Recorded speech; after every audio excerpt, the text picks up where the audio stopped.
ఈరోజు డిఎస్సిని వాయిదా వేయాలంటూ నిరుద్యోగ జేఏసీ పక్షాన ఈరోజు కోరడం జరుగుతుంది.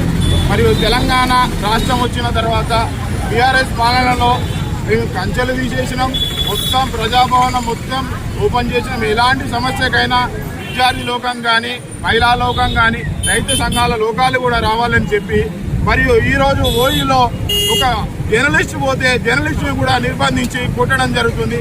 ఇది ఎక్కడి న్యాయం? రేవంత్ రెడ్డి ప్రభుత్వాన్ని ప్రశ్నిస్తున్నాం. ఇప్పటికైనా కోదండరామ్ గారు మరియు రియాజ్ గారు, గ్రంథాలయ చైర్మన్ రియాజ్ గారు అయితే రోజు వార్తలలో మా గవర్నమెంట్ ఇంత మంచిగా చేస్తుంది, మేము ఉద్యోగాలు ఇస్తున్నాం, అది ఇస్తున్నాం అని. రియాజ్ గారు ఆ మాటలు కాదండి. మీరు ఒక ప్రొఫెసరు, మీరు ఒక గ్రంథాలయ చైర్మన్, మీరు కూడా మీకు కూడా కోచింగ్ సెంటర్లు ఉన్నాయి. ఆ కోచింగ్ సెంటర్లలో విద్యార్థి తపన మీకు తెలియదా? మొన్ననే టెట్టు పెట్టారు. టెట్టు పెట్టిన 2 నెలలకే ఇది పెట్టడం సమంజసం కాదు. ఇప్పటికైనా తెలంగాణ గవర్నమెంట్, కోదండరామ్ గారు అయితే చెప్తారు, ఇక ముచ్చట్లు చెప్పాలంటే మేము తెలంగాణలో మా కాంగ్రెస్ గవర్నమెంట్ వేలాది లక్షలాది మందికి ఉద్యోగాల క్యాలెండర్ ప్రకటిస్తామంటారు.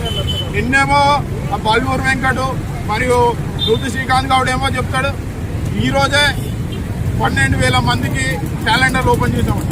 మరి టీజీఆర్టీసీ అని చెప్పి అదే టీజీఆర్టీసీలో జాబులు కాంగ్రెస్ వాళ్ళేమో ప్రచారం చేస్తారు. మీ గవర్నమెంట్ ఏమో టీజీఆర్టీసీ ఎండీ సత్యనారాయణ ఏమో ఇవన్నీ ఫేక్ అంటారు. ఈ తెలంగాణ ప్రభుత్వం కాంగ్రెస్ గవర్నమెంటే ఫేక్ గవర్నమెంట్. ఇప్పటికైనా నిరుద్యోగ చేసి పక్షాన మేము మాట్లాడుతున్నాం. ఖచ్చితంగా అవసరం అనుకుంటే విద్యార్థి జేఏసీ నుంచి మరియు ఓయూ విద్యార్థి నాయకులు అందరినీ కలిసి బహిరంగ సభ ఖచ్చితంగా పెడతాం. రేవంత్ రెడ్డి ప్రభుత్వాన్ని ఖచ్చితంగా ప్రశ్నిస్తామని కోరుకుంటూ ఇప్పటికైనా 2 నెలలు వాయిదా వేయాల్సిందిగా కోరుకుంటున్నాం. జై తెలంగాణ.